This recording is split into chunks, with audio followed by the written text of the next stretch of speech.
Hello, everyone. Welcome to another episode of the Rugby NorCal podcast. Season 3 is going on real well. I'm really excited about all our guests. Today, we have Will Hooley with the technical director of MLR and former USA Eagle and former professional player as well. Incredible backstory here, and I'm just excited for Will to be on. Will, thanks for joining us today. Nathan, it's great to be on with you, my man, and appreciate it. The North Cal community. I'm more of a SoCal guy, but Yeah. more than happy to help out my fellow state rugby men. Well, we're not going to hold that against you. We love all of our SoCal people too. It's certainly a friendly competition. I mean, San Diego Mustangs did win the Nationals last year, so we got to give it up to them for sure. But yeah, definitely happy to have you on to talk a little bit about your career, your playing experiences, what's going on with MLR nowadays, and then maybe talk to some of the NorCal kids that want to make it to the 2027, 2031 Rugby World Cups, 2033 Women's Rugby World Cup as well. So I'm excited about it. But let's just get started. So you're obviously based, everyone can hear the accent, started in the UK, played a ton of professional rugby, Saracens, Northampton, really like high quality stuff. Uh, and then transferred into the MLR into the US. Can you give me your thoughts on the differences between the American players and then the players in the UK? Would love to know your thoughts there.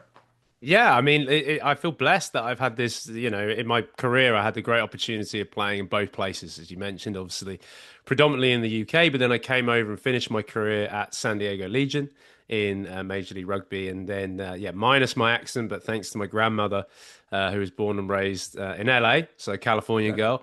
I also represented the US, and maybe we'll touch on that in a bit in a moment's time.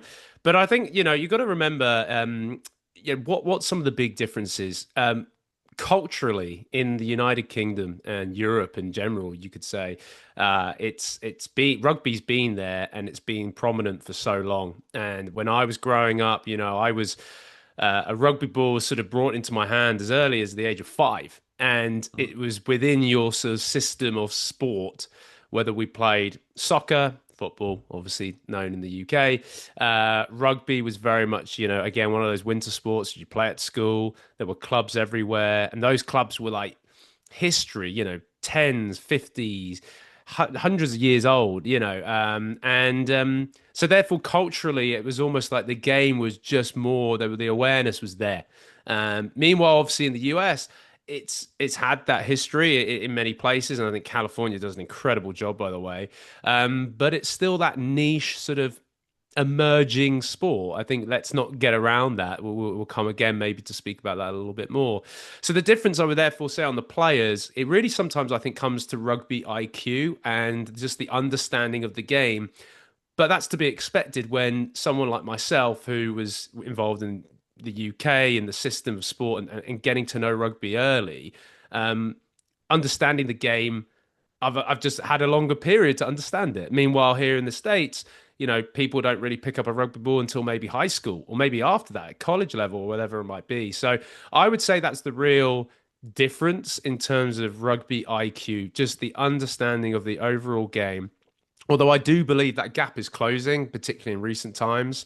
Um, but maybe it's still there, as I mentioned before, I think simply because of just culture. Yeah. Without a doubt, without a doubt. I love hearing that you started young though too. I think we're getting there, right? Yeah. Like we certainly, I know in the past, Rugby NorCal was created in 2010. Youth rugby has been around a little while longer than that, 90s, 80s, 70s, from what conversations that I've had on the Rugby NorCal podcast. But prior to about 2010, I hear a lot about the high school rugby. I never really heard a lot about the youth. And I know from a Rugby NorCal standpoint, we really want to focus on getting our average age down, right? Yeah. Getting that average age of player down. We're about 14 years old right now. We'd like to get that down to 10, 8, you know what I mean? So Right. that we know that we're really filling up the pool early so those players can really grow into phenomenal players. Because I mean, I remember my first game. I learned more in the first 20 minutes than I ever did in the 3 months of practicing that I did right before that, right? Yeah. I would like when did like so when you were younger, you said you started when you at the age of 5. Was that like touch tag, or do you guys start tackling early? Like, or like what, when do you start tackling in the UK? That's a great question. Yeah, I think, I don't know what it is now, what that age is now, but no, at 5 years old, I started, and it was very much touch. There wasn't Hmm. even back then. There wasn't even like tag or flag sort of Hmm. rugby, whatever you want to call it.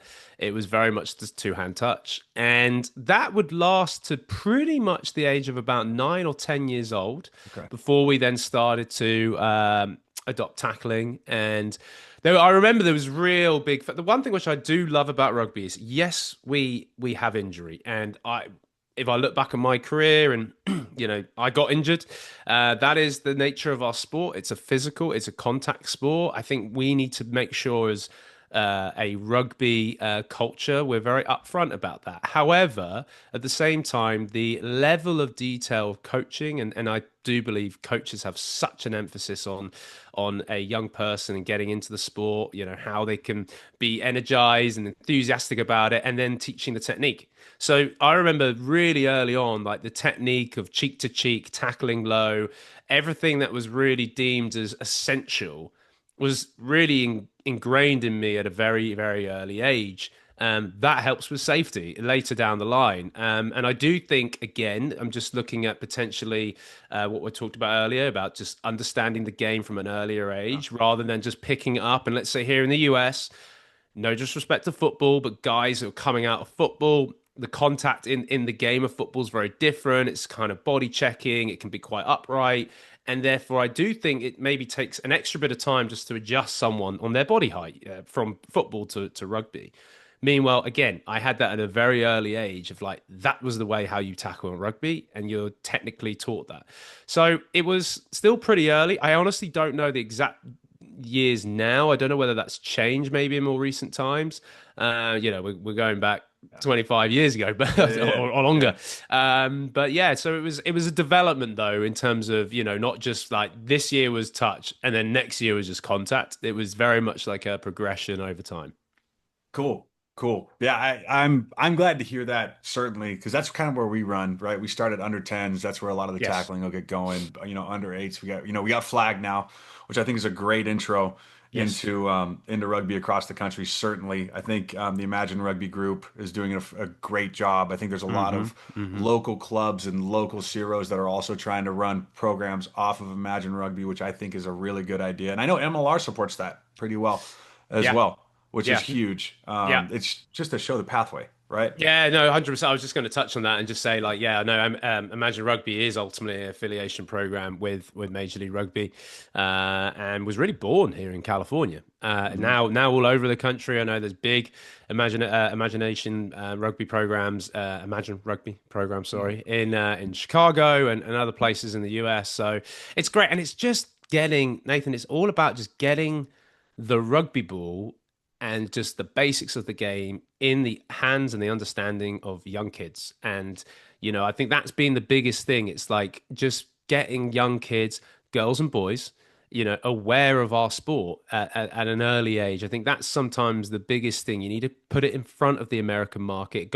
Just to go back to what I said right at the beginning, my awareness was just built in the culture and tradition of the UK. Rugby was there. Meanwhile, here in the US, we've got to be a little bit more like go out there, sorry, and get involved and put it in front of people rather than waiting for them to stumble across it. Because in the market that sport is here in the US, that's incredibly tough. You're competing ultimately with those big sports. Meanwhile, you can just bring the awareness at an early age. That helps massively. Yeah, when it comes to, if you're comparing, you look at basketball, football, soccer, baseball, right? The spectacle and the professionality of youth sports now in those games is outrageous, right?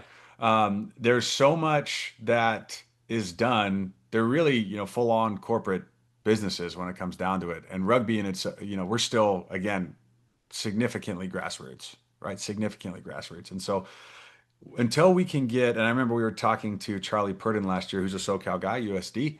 Love Charlie. He doing great work. He talked about how, when he's growing up, kids are playing rugby when they're not at practice. Like, this is the fun stuff Mm. that they're doing. At recess, they're playing it, right? And so that's kind of where a lot of things come from. It's not just you're at practice playing with a coach, you're playing freely. So I think as we start getting more younger kids playing, as we start introducing the game at a younger age, kids start to fall in love with it. once parents and kids actually play it, I think they start to really love it because they understand how inclusive and how much opportunity there is within the game, right? Mm. It's just going to take time for us to get there. But I do think that getting those kids to playing free, getting those kids early into it is going to be really where our projection is, and hopefully that leads to some really awesome World Cup experiences. And I wanted to talk to you about your World Cup experience a little bit. 2019, last time the United States has been in a Rugby World Cup, right? Yeah. We just qualified 2027 Australia. It's awesome. Congrats to the boys, right? Let's go. Huge. Yeah, absolutely enormous. Stressful game, but just really excited that we're able to pull that across. It helps in so many levels, without a doubt. So it's 2019. You're looking at a Rugby World Cup in New Zealand, right? What was that leading up to it? Like, what were the feelings like? And then once you got there, was there anything surprising that surprised you about it once you were, in the tournament, playing in the games, and once you got there? Yeah, I mean, it was amazing. 2019 in Japan. Japan, sorry, yeah, Japan, Yeah, sorry, no, my no, bad. all good. Yeah, I think the following World Cup after that for the women was in New Zealand. yeah, that's right. And yeah, I mean, look, as a player, it's the absolute pinnacle to play at a Rugby World Cup. And you always hear things like, oh, it's the third biggest sporting event on the planet in terms of, revenue, spectators over the time. Only the Soccer World Cup and the Olympics beats it. Mhm. And I think it's only when you are actually in it as a player that you then saw the enormity of it all. Particularly in a country like Japan. I'd never been to Japan, and obviously Japan was you could say, a growing market for rugby. So wasn't completely fully aware how well it was going to be sort of taken and supported.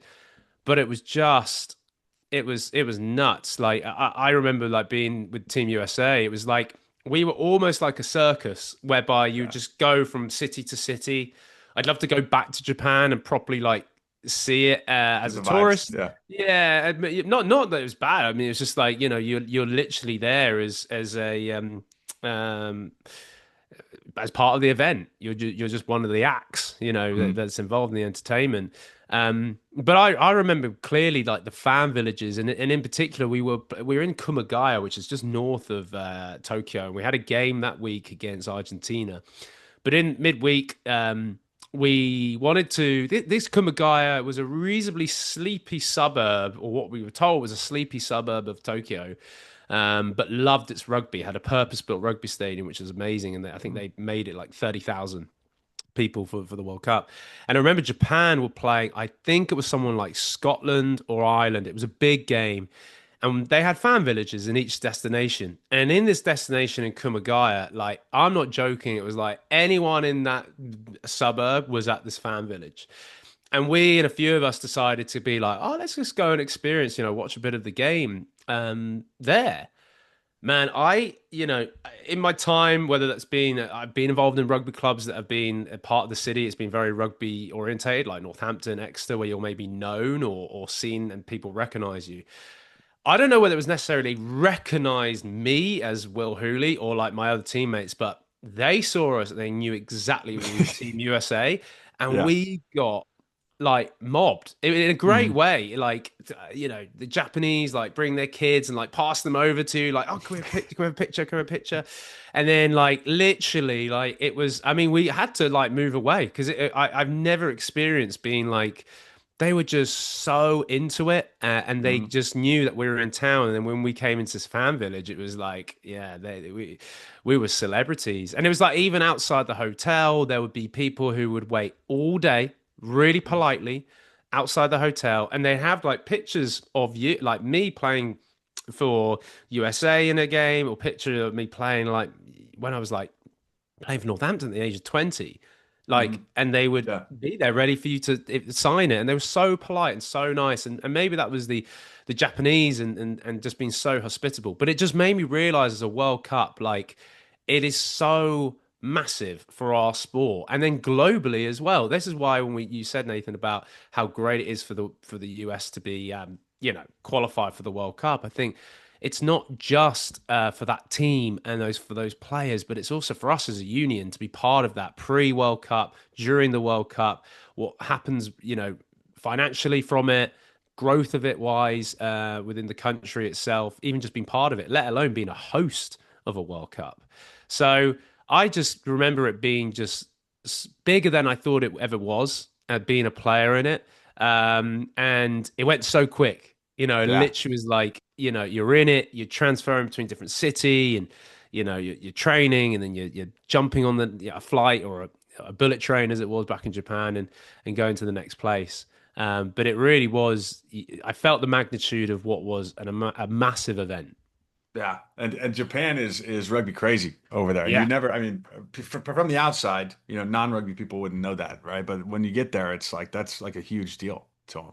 So Yeah. it's not surprising, right? It's not surprising the level of celebrity that would come with that. What an experience too, by the way. Like, could you imagine living that every day? No, it was nuts. It was amazing, but there were loads of like other touching moments as well. I Yeah. remember the first game that we had was actually against England in Mhm. Kobe, Oh, yeah. and we were actually in the tunnel just before coming out, and it's all like you have to wait, and the drums play, and it honestly felt like a complete gladiatorial, coliseum that we were about to go into, and it was ironic because I'm looking across the tunnel and there's some good buddies playing in that Yeah. England team. And it was such a pinch me moment of just like, here we are, like we're at the Mhm. World Cup. And I remember hearing the England national anthem and then hearing and singing the American national anthem. And it was incredibly special. Tough night, I'm not going to lie, Yeah. against the English that day in Kobe. But like, just, those are, regardless of the result or performance from us or me, even individually, I think we all would have loved to have played better, but like just those moments just remind you of why you train hard and you want to represent the country in the US and what it means to my family and doing that on the biggest stage. You felt it. It did feel big, and I look back at it with smiles and fond memories as much as also there were tough memories as well. Whew. I mean, growing up in the UK, being a Yeah. rugby player, wanting to play, for your country, and you're going up against, the country you grew up in your in the your first in a Rugby World Cup. My gosh, what Yeah. scenes, man. Just Yeah. scenes. Yeah, it was tough. It was Outrageous. it was it was a tough game as well. The ball was like a bar of Yeah. soap. Yeah. It was a very humid night. I found it difficult. Probably not my best game, but at the same time, it was yeah, a hell of an experience. Awesome, man. That's cool. But the boys, especially, as the game went on against Samoa, they started to look a lot better. Looking up to 2027, what do you think about this current team and the current projection? Great question, Nathan. I think, look, I have been obviously very close to keeping an eye on things. I'm a big Scott Lawrence fan. I obviously work with the Major League Rugby on the media side, so I know a lot about the players. Used to play with still, not too many actually. I look at that US team, and actually when I was playing, it's moved on a lot. And I think that's also maybe an indication of the experience of that side.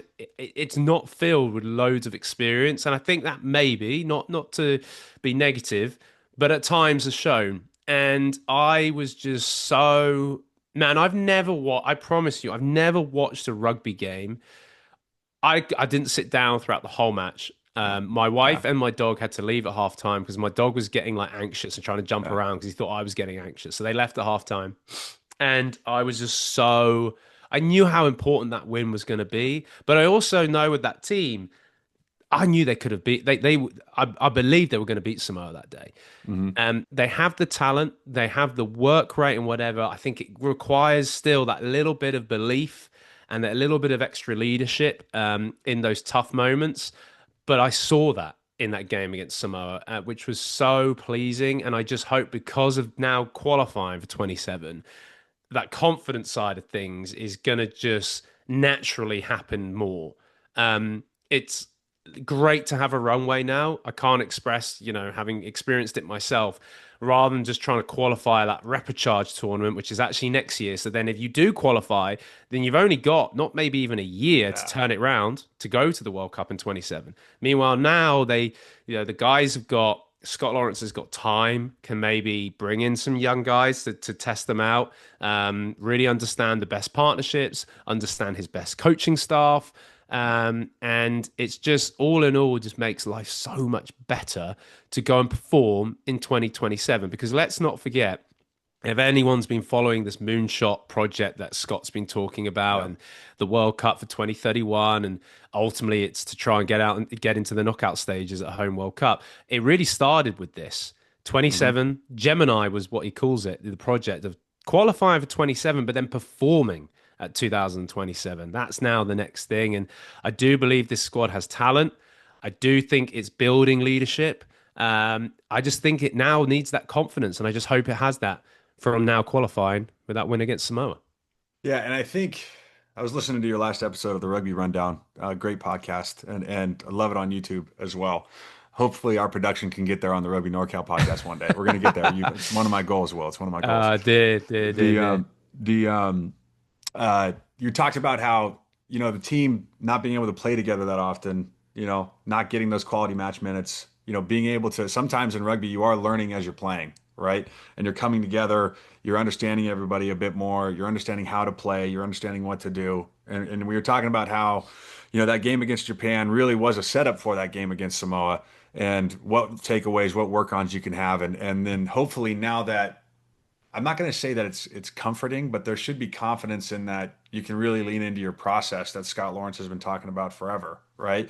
We lean into what we're trying to do to get to 2031's goals, right?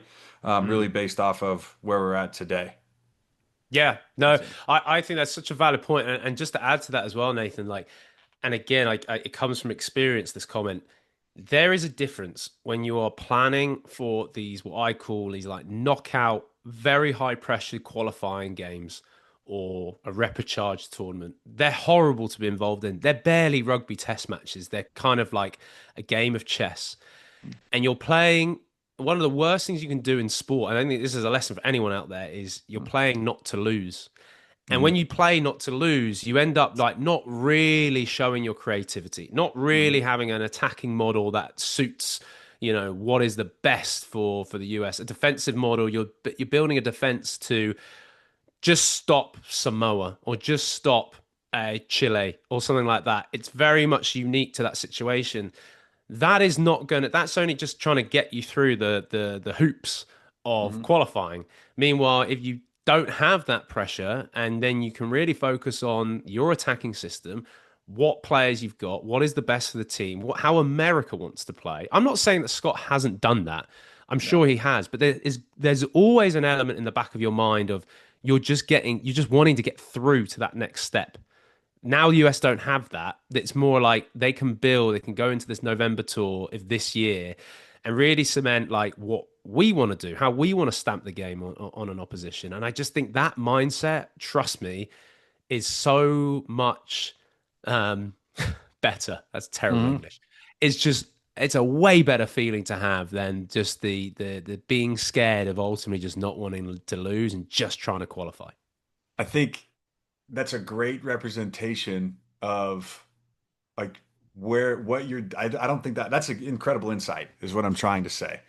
The need to win in knockout games and tailor your, like, what you need to do on the field to your opponent, compared to ingraining true belief systems into a community of players that are all trying to achieve a goal. It's such a significant difference between that, right?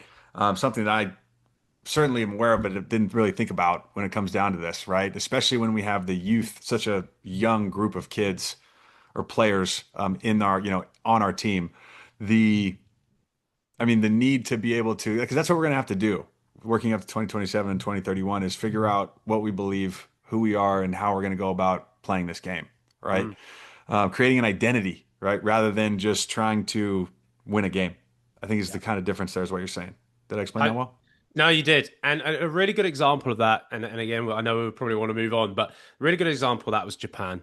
And the Japanese, I played Japan just before the 2019 World Cup, and we were actually going really well. We were at the PNC in Fiji, and we actually came second. We played Japan ultimately in the final. And I just remember like knowing how Japan's sort of crescendo, as I like to call it, that win they had against South Africa in the 2015 World Cup. Their internal league was getting strong. The players are having way more time in camp, uh, playing more internationals, and they were playing a Japanese way. They Mhm. recognized themselves as, okay, we're not the biggest, so we're going to play fast. We're going to play with a lot of speed. Our ball handling is going to be brilliant, and we're going to put that game onto the opposition. It wasn't like, oh no, we're playing Ireland. We know they've got X and Y player who's really good. We need to stay away from them and whatever. Like, and they really, really instilled that. And guess what? They had a brilliant World Cup in 2019 Yeah. and have grown since. So I think they are a really good example of just a team who harnessed the point of like, we're going to have a game that's going to suit us and we're going to go with it and we're going to put it on that opposition. And I think that's a really big learning thing for all coaches out there is, is just really understand who you have, what you have, and play to your strengths. And that then takes care of results, in my opinion. Yeah, who did that was a big year. I now that you say that, I remember reading about Japan leading up into the Rugby World Cup that year about how they was it clandestinely made sure that all their players that were going to be on that team were playing together leading up to it. And then Yeah. who did they beat in the first round? Was it South Well, Africa? they beat Right? Ireland and they They beat beat Scotland. They Ireland. got they That, got that's out the right. group stage. They That's got right. out the They beat group Ireland and stage. Scotland. That man, just because they were able to play together, understand their identity, and understand what they wanted to do. Yep, Then when they get to the game, like they have the answers, and it's up to them to execute, right? 100%. Yeah. At least their answers, I would say. So yeah, awesome. Hopeful that the U.S. can get on a track like that. And it sounds, I mean, thankfully, it sounds like we are, which is great news. So getting into it, want to talk a little bit about the next game, right? What you did after your playing career, right? I think that's an interesting story, certainly, right? You went from playing in the MLR, right, and with the Eagles, and we got into broadcasting, we got into working as the technical director of MLR. Were either of these or were both of these on your one runway, like stuff that you wanted to do? Did you want to get into media? Did you want to get into league operations? Or is this just an opportunity that maybe arose? Did you have thoughts as you were making that transition into the I guess the business side of sport? Short answer is yes, I did. Nice. Across when I was playing, I won't go into complete long story of it, but I did on, as a professional rugby player, you have time. Yep. There is time in the week that you can also, be a well-rounded individual. My parents instilled that in me. I went to a good school, and even from a young age, it was like, well, you can do all the sport you want, and you can try and chase the rugby dream, and we support you. But focus on your schoolwork as well. Get good grades. And, I was a competitor. So even in my mental mindset, I wanted to do well in whatever I did, whether it was, a rugby game or whether it was, a maths assignment. Like, even though I wasn't the best at maths, I wanted to be the best Yeah. that I could be.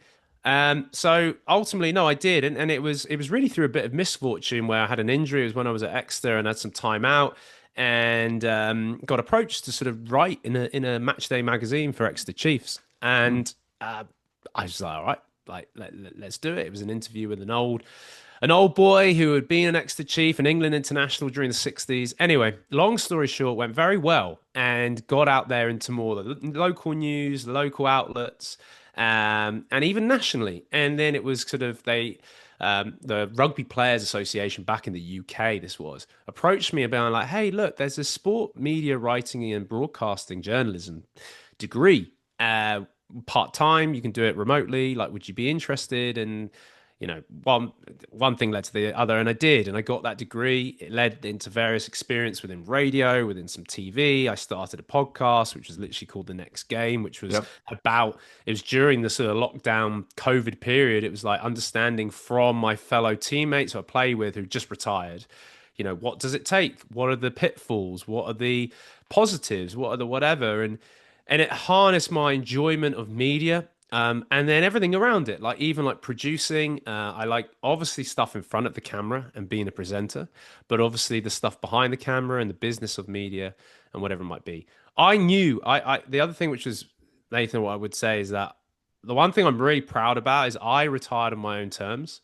And I can proudly say that the ability to have continued to play, but I felt it was better for me and my longevity, and then also my next career, that when this opportunity with Major League Rugby, they had a couple of conversations. I was pretty upfront with them. I said, look, I'm looking to call this my last season in 2023.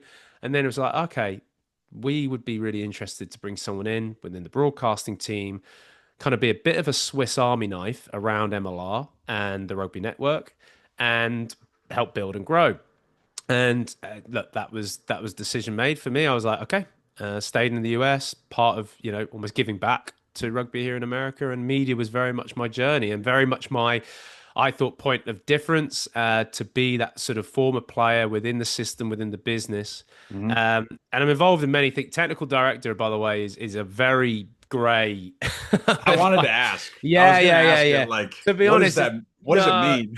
yeah, yeah. It's very much sort of allows me to touch a load of things, and definitely I think this year I'm looking forward to being a bit more streamlined, of being really involved in sort of some of the process around production, broadcast, and some of our media. And try look. There's a social media team. I'm not Hmm. necessarily involved in that, and then we had the show that I set up and created and do it all. I don't just Hmm. present it, but Yeah. direct it, produce it, sub edit, you name it. Yep. But ultimately, just really trying and harness. We've got to bring rugby media here in America bigger, better, more people talk about it, and that's why there's no competition. Like I love that all the podcasts. It's like we've all got our role to play, and that was really why I wanted to get involved, and here I am, and I'm very blessed. Love what I do. It's tough, it's difficult, and I get pulled into some of the commercial side of things. I get pulled in maybe to the old marketing thing, but it's good. And so yeah, long way of saying that's how I got into it all.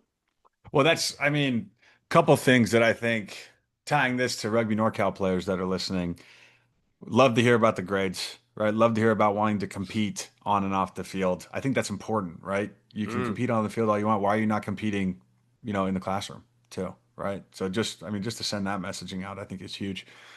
But what I really liked hearing is the fact that you kept your eyes up as you were playing, right? You kept, you had, and you obviously you're a rugby player. That's part of your identity, right? But you had these ideas about what else could you do? What else are you interested in? Where else do you want to go? And then you dictated that by keeping your eyes open to other opportunities, right? Mm.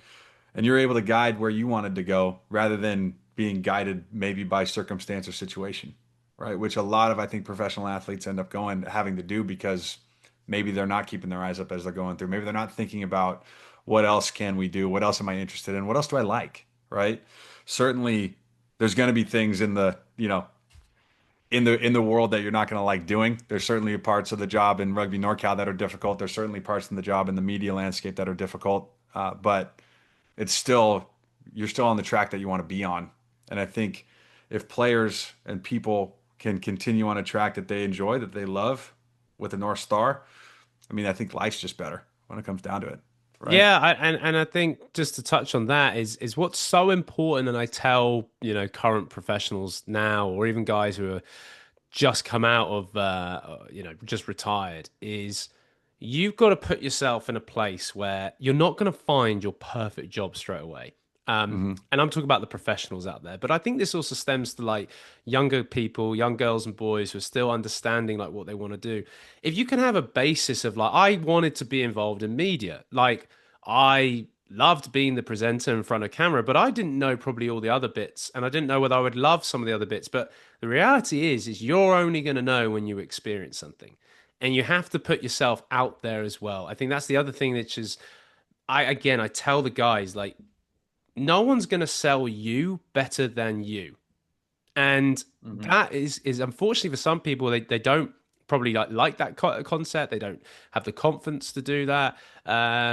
You quickly realize when you step out of that rugby bubble in the outside world, like it's kind of a bit dog eat dog, and Hmm. you have to really try and look after yourself and think what is best for you, and be proactive. And that's the biggest thing. Things are not going to just land in your lap. And the other thing is like educate yourself in those various different areas. Trust me, Nathan, I did other bits. I did, a little bit of experience in consulting. I did stuff around sort of other areas. Just wasn't for me. But I only knew that when I got a bit of experience from it. And I just think it's so important to just be open minded And then also know, particularly for us rugby players, it's a short career. You've got to be prepared.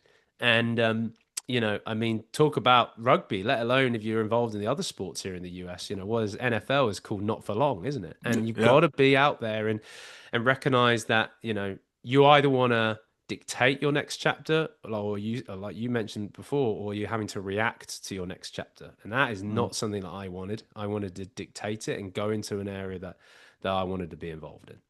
Certainly. Yeah, certainly. I think that's, I mean, such a key point in on so many levels there for sure. And not everyone, you're not, no one I think is going to be 100% confident getting out and getting and doing things, but you gain confidence. It's just like tackling. You gain Yeah, confidence by tackling more. You know, like learning the process to make a good tackle and then tackling a ton. That's how you yep. get good at tackling. That's how you get confident, right? And so take that mindset into life too. I think it makes a lot of sense. I would like to just kind of switch a little bit over into the current state of MLR. I know, Yeah. you're coming on today. I would love for, and we got a lot of players that want to get there, right? Obviously, we're losing some teams right now, and so I'm sure there's going to be a lot of questions from our side about the current state, the health. What is it going to look like? Where are we going? What's happening? So I'd love to just get your take on the current landscape, what's going on, and maybe give some insights to that world, to our group.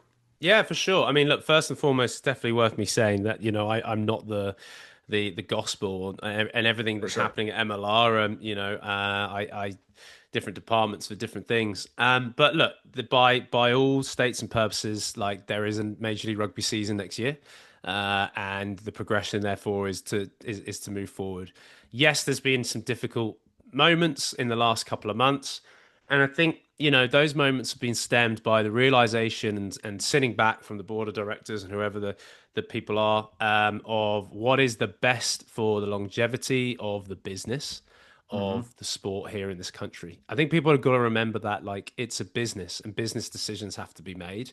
And although they might seem, from the outside looking in, it's kind of like, hold on, what is going on? And there's tough decisions, but we've got to be in a place that to grow and move forward, and therefore financial decisions have been made, and it will be genuinely for the benefit of the long term. I think that's definitely worth stating. So yeah, 2026 is very much the planning is absolutely up and running, and I'm sure statements keep sort of an eye on MLR channels Hmm. that things will be put out there. I'm excited for the domestic talent in this country moving forward. I am. I really believe there's a big shift that is going to be really sort of focused on the US domestic talent. I think that's really important, Yeah. particularly as we go in towards the sort of 2031 World Cup, of making sure that if we've got rugby talent out there what has been searched and provided through the pathway systems, through club, through college, through youth, whatever you want to call it, there's a place for them to go and then play Major League Rugby here professionally in this country. And, I definitely think that that's going to be a focus. So, look, in answer in terms of is there a future? There absolutely is a future at MLR. Have decisions been made that have been difficult? Yes, but they are for the purpose of longevity, of moving forward, and a little bit almost of a reset button. I'm hearing very positive things about actually a potential North California team coming up in the next potentially even next couple of years, and you'll see that growth again. But at the same time, this is a moment of just taking a bit of restock, taking a little bit of reset on a business front.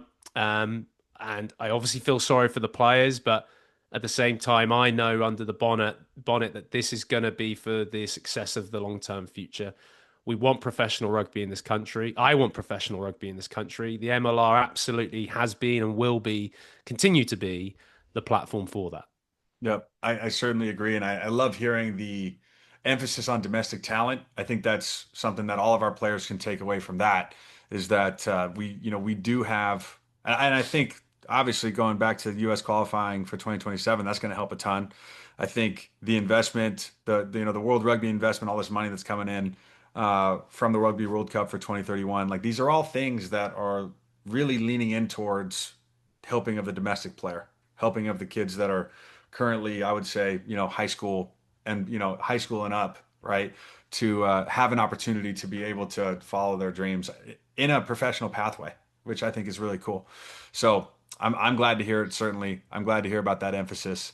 And I mean, again, going back to what we said at the beginning, rugby's still a niche sport, right? Yeah. There's more kids playing. I think there's more kids playing soccer in Sacramento than there is playing rugby across the country here. Like, come on, like let's look at this here.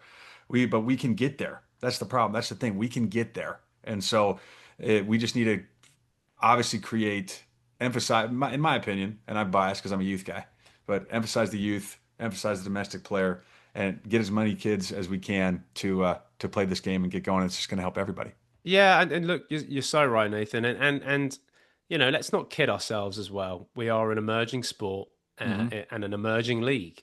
You look at the landscape, and obviously I'm biased as well. Like, yeah, I work for the business. At the end of the day, if MLR fell tomorrow, I'm not winning by it. I'm not picking up any paycheck or whatever. Like I lose a job or whatever it might be. So I am naturally going to be positive about this. And then also just the belief that it's having that, as you say, the sort of North Star or the sort of triangle to go and that pathway towards professional rugby is going to help with the youngsters who are looking up, and wanting to see a run of okay, how can I be a professional rugby player here in the United States? Hmm. Um, so yeah, again, the landscape of sport is tough in this country. You see teams fold, you see teams merge, you see just look at the previous sports or other sports, and we're no different. We think that we're different. We're not. All I do know is that we have a very committed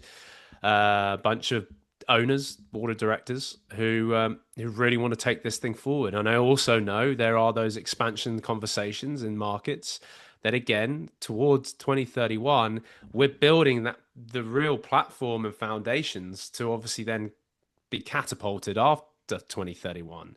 And you guys are doing that at NorthCal, and everyone is have got a role to play. We want to see success, and I obviously understand the negativity. I understand people concerned. I do, but I think almost like now is my mindset is like, right, we're moving forward. We qualified for the World Cup. We're gonna go into 2026.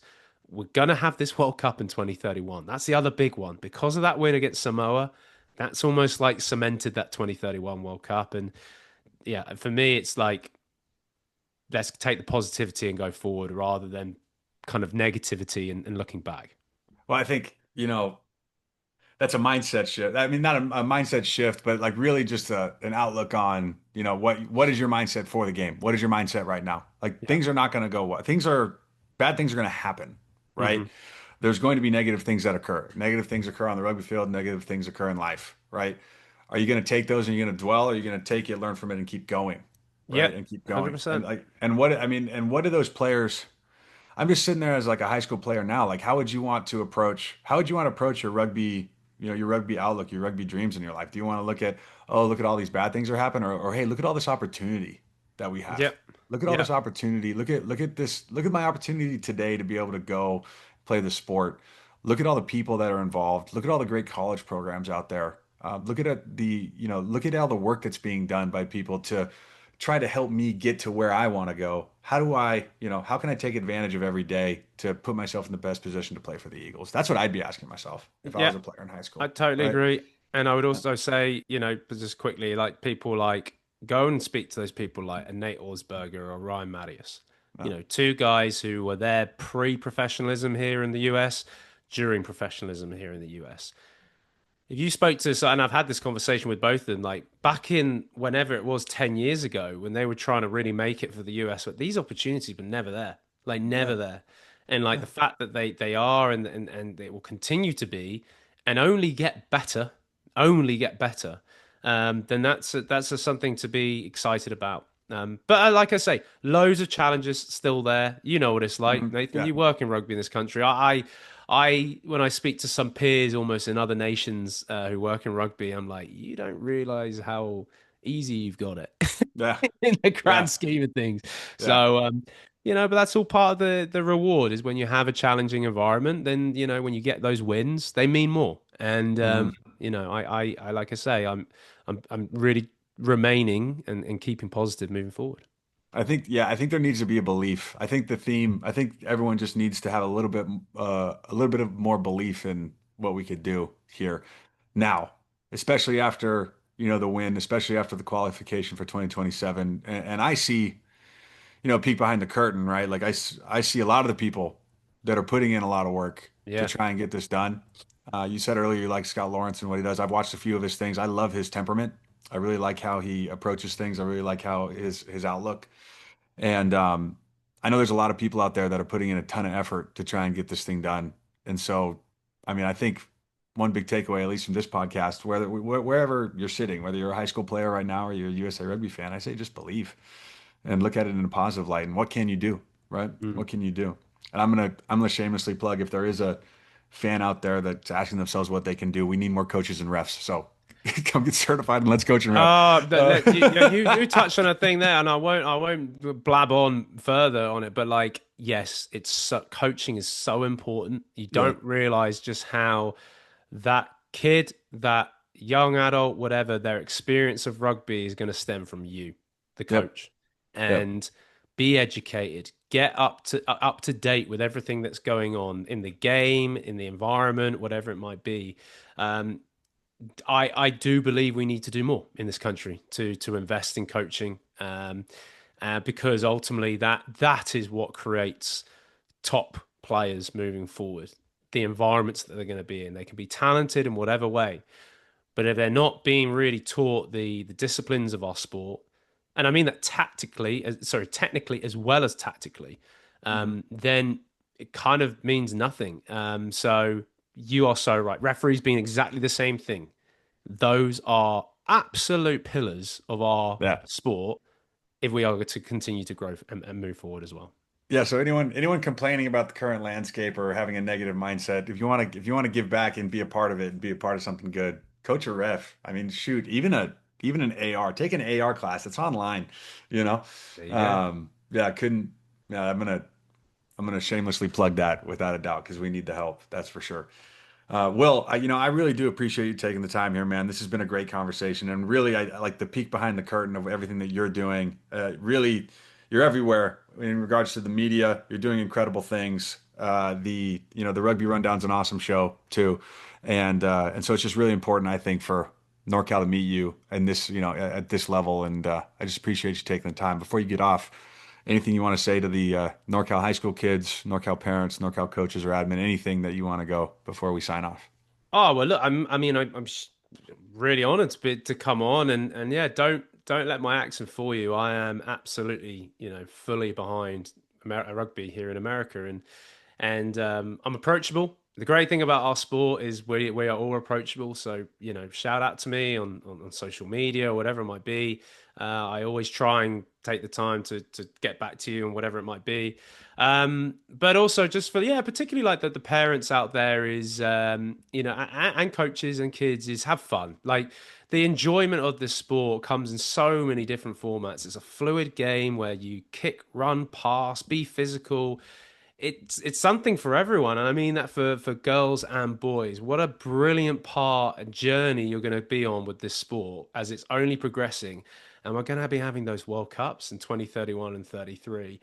We're unique, and I think every time that I'm here and I get to meet people and communities here in the US, and again, this is coming from someone who was involved in a culture that rugby was in the UK. Like anyone who's been around rugby, you don't hear negative things. It's like, I loved it. I loved my first game. I loved my first practice. How cool was that? What great people. And we need to get it in front of people. So go and tell your friends, go and get involved, but have fun with it. That's the biggest thing. And I think sometimes with all that's going on, like you can easily lose sight of that. It's a fun sport to be involved in with great people, hardworking people who also want the best for it. And we're in a really good time going forward. We're in a really Hmm. good time to help really cement this game here in the US. Without a doubt, without a doubt. Will, thank you so much, man. I really appreciate it. All the best. Thanks, guys.